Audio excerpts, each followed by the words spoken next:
నెలల్లో 31 లక్షల మందికి పట్టాలు ఇచ్చాం. ఒంగోలు సభలో సీఎం జగన్ ప్రకటన, జిల్లా నేతల ప్రస్తావన లేకుండానే ప్రసంగం, గైర్హాజరైన సిట్టింగ్ ఎంపీ, ఎమ్మెల్యే, మాజీలు. సిట్టింగ్ ఎంపీ ఎవరు? ఈయనే కదా, మన మాగుంట కదా, ఆయన గైర్హాజరయ్యారు అన్నటువంటి వార్తని ఇక్కడ హైలైట్ చేశారు. ఒక ఎమ్మెల్యే, మాజీలు అన్నట్టు. ఎమ్మెల్యే మరి అక్కడ బాలినేనే కదా, బాలినేని కాకుండా ఇంకా ఎమ్మెల్యే గైర్హాజరయ్యారంటే ఆ ఊరికి సంబంధించి ఎవరైనా గైర్హాజరయ్యారు. ఇకపోతే మధ్యంతర భృతికి మంగళం అంటూ అధికారం మే నెల వరకు ఉంటే జూలైలో పీఆర్సీ ఇస్తామంటూ జగన్ సర్కార్ కల్లబొల్లి హామీ, ఐఆర్ తక్కువ ఇస్తే ఉద్యోగుల నుంచి వ్యతిరేకత వస్తుందని దాటవేత, పెండింగ్ బకాయిలపై పాతపాటే, స్పష్టమైన హామీలు లేకుండానే ఉద్యోగ సంఘాలతో ముగిసిన మంత్రివర్గ ఉపసంఘం చర్చలు, చలో విజయవాడ యథాతథం, ఏఎస్పీ ఐకాసా ప్రకటన అన్నటువంటి వార్తని ఇక్కడ ప్రధానంగా హైలైట్ చేశారు. ఖచ్చితంగా ఉద్యోగులు క్రిందటిసారి చంద్రబాబు నాయుడు అట్లాగే 20% ప్రకటించారు.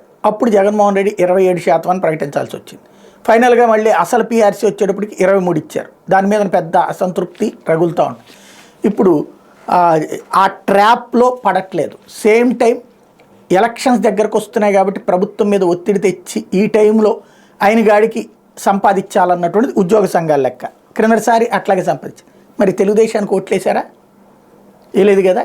ఇక్కడ సమస్య ఏంటంటే ఉద్యోగుల ఓటు గ్యారంటీ ప్రభుత్వానికి పడుతుందని ఎవ్వరు క్రిందసారి అన్ని ఇచ్చారు కాబట్టి వేశారు. ఈ దఫా మళ్ళీ ఆ పార్టీకి వేయచ్చు. కాబట్టి ఇక్కడ ఈ టైంలో లొంగిపోయి చేసేసేందుకు జగన్ సిద్ధంగా లేడు. ఎవరి ఆట వాళ్ళు ఆడుతున్నారు. ఈ టైంలో జగన్ మీద ఒత్తిడి తెచ్చి తీసుకురావడానికి, సక్సెస్ కావడానికి ఓ పక్కన వీళ్ళ ప్రయత్నం వీళ్ళు చేస్తున్నారు. అయితే సాహితీ ఇన్ఫ్రాటెక్ భూముల జప్తు